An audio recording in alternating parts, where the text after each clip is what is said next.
Arti sebuah janji. Syahdan.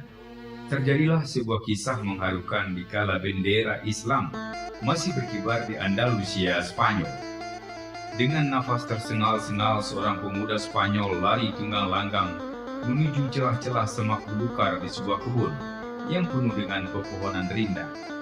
Ia menoleh ke sana kemari mencari tempat yang aman untuk bersembunyi. Celaka aku! Ia menutup dirinya sendiri dan menyesali perbuatannya yang baru saja ia lakukan.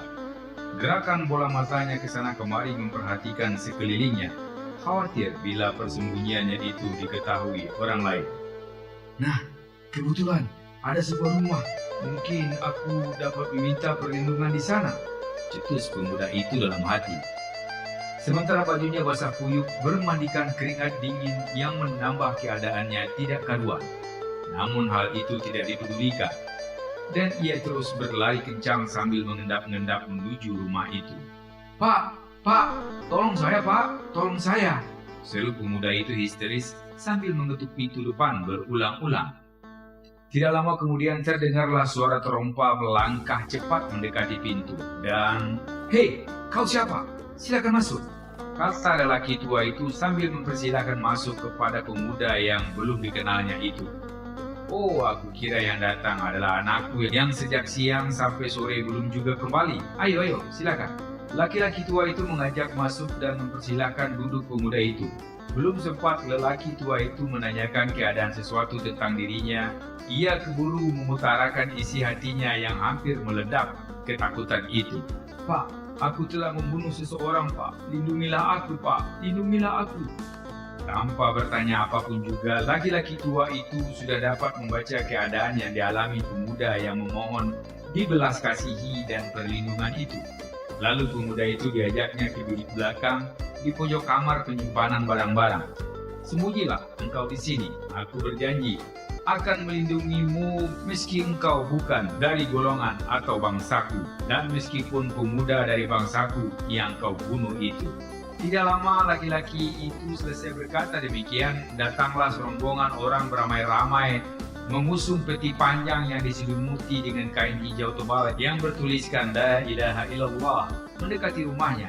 Ia menutup kamar belakang rapat-rapat lalu bergegas menuju ruang depan. "Pak, anak bapak telah meninggal, dibunuh oleh seorang pemuda berkebangsaan Spanyol.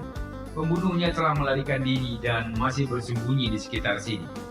Ia masih diburu oleh beberapa orang teman kami," teriak salah seorang di antara mereka.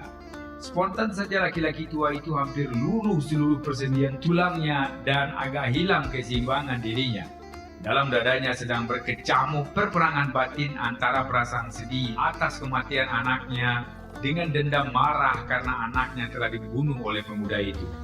Namun ia ingat janjinya kepada pemuda itu untuk melindunginya, meskipun ternyata ia adalah pembunuh anaknya. Laki-laki tua itu gontai, jantungnya berdetak dengan cepat dan penglihatannya berkunang-kunang. Seraya menuju ke kamar belakang tempat pemuda itu ia sembunyikan. Lalu ia mengetuk pintu pelan-pelan dan menyuruh pemuda itu membukakan pintu. Ketika pintu belakang telah terbuka, laki-laki tua itu tertegun diam, namun matanya menyorot tajam ke seluruh tubuh pemuda Spanyol itu dari ujung rambut sampai pangkal kaki. Pemuda itu jadi bertambah heran menyaksikan orang yang melindunginya itu.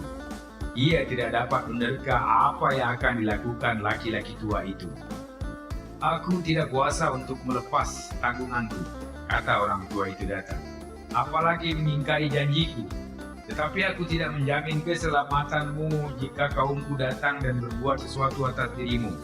Maka ambillah bekal ini untuk perjalananmu dan cepat-cepatlah kamu pergi dariku. Hanya Allah lah sebagai pelindung atas perkaraku." Pemuda itu akhirnya sadar bahwa orang yang ia bunuh itu ternyata anak dari laki-laki tua yang justru melindungi dirinya. Dengan hati yang penuh penyesalan dan kekaguman atas keteguhan laki-laki tua itu yang tak mau mengkhianati janjinya, ia menuruti perintahnya, pergi menyelinap di balik kegelapan malam.